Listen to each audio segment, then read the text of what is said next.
నేడు లోక్సభ 7వ విడత పోలింగ్ జరగనుంది. 8 రాష్ట్రాల పరిధిలోని 57 నియోజకవర్గాలకు పోలింగ్ నిర్వహించనున్నారు. ప్రధాని మోదీ పోటీ చేస్తున్న వారణాసి, బాలీవుడ్ నటి కంగనా రనౌత్ పోటీ చేస్తున్న మండి నియోజకవర్గాలకు ఈ విడతలోనే పోలింగ్ జరగనుంది. ఉత్తరప్రదేశ్, పంజాబ్లో 13 చొప్పున స్థానాలున్నాయి.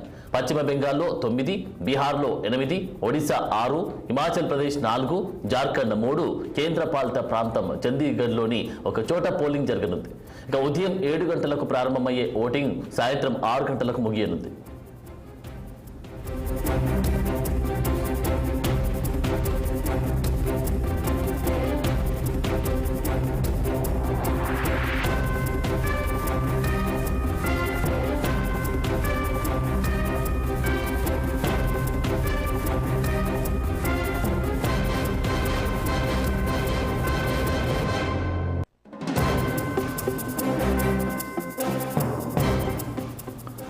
ఏడవ విడతలో 10.06 కోట్ల మంది ఓటర్లు ఓటు హక్కు వినియోగించుకుంటున్నారు.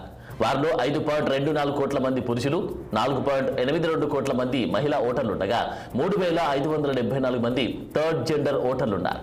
పోలింగ్ కోసం కేంద్ర ఎన్నికల సంఘం 1.09 లక్షల పోలింగ్ కేంద్రాలు ఏర్పాటు చేసింది.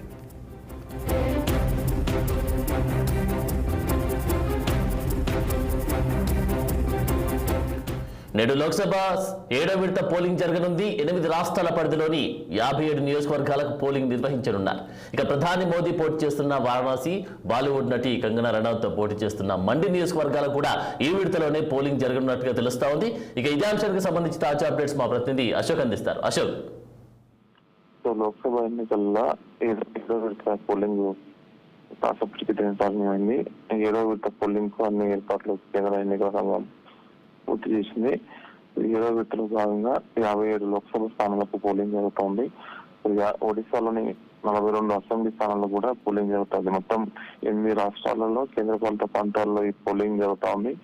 బీహార్ లో 8, చండీగఢ్ 1, హిమాచల్ ప్రదేశ్ 4, జార్ఖండ్ 3, ఒడిశా 6, పంజాబ్ 13, ఉత్తరప్రదేశ్ 13, పశ్చిమ బెంగాల్ 9. ఈరోజు 7 గంటల నుంచి సాయంత్రం 6 గంటల వరకు ఈ పోలింగ్ ప్రక్రియ జరుగుతుంది. సాయంత్రం 6 తర్వాత ఎగ్జిట్ పోల్స్ ఫలితాలు కూడా వచ్చే అవకాశం ఉంది. మొత్తం ఇప్పటికే దేశవ్యాప్తంగా 6 అయిపోయాయి. ఈ రోజుతో 7వ చెప్పుకోవచ్చు. మొత్తం 7 సెషన్ లో ఎలక్షన్స్ లోక్సభ నిర్వహిస్తున్న ఎన్నికల కమిషన్ మొత్తం ఇప్పటివరకు 6 పూర్తిగా కంప్లీట్ అయ్యాయి. సో ఈ 7వ సెషన్ లో మాత్రం దాదాపు 10 కోట్ల మంది ఓటర్లు తమ ఓటు హక్కు వినియోగించుకున్నారు. అందులో 5 కోట్ల మంది పురుషులు, 4 కోట్ల మంది మహిళలు, థర్డ్ జెండర్స్ తో 3,576 మంది ఉన్నారు. సో ఎన్నికల కమిషన్ అయితే ఎన్నికల నిర్వహణకు అంతా సిద్ధం చేసింది. ప్రశాంతమైన వాతావరణంలో తమ ఓటు హక్కు వినియోగించుకోవాలంటూ ఎన్నికల కమిషన్ సూచించింది. సో ఈ చివరి దశ కాబట్టి ఇందులో వారణాసి నుంచి నరేంద్ర మోదీ కూడా పోటీ చేస్తున్నారు. చాలా మంది ముఖ్యులు ఉన్నారు కాబట్టి ఎన్నికల కమిషన్ ఇలాంటి అవాంఛనీయ సంఘటనలు జరగకుండా అన్ని పూర్తి చేసింది. Thank you Ashok.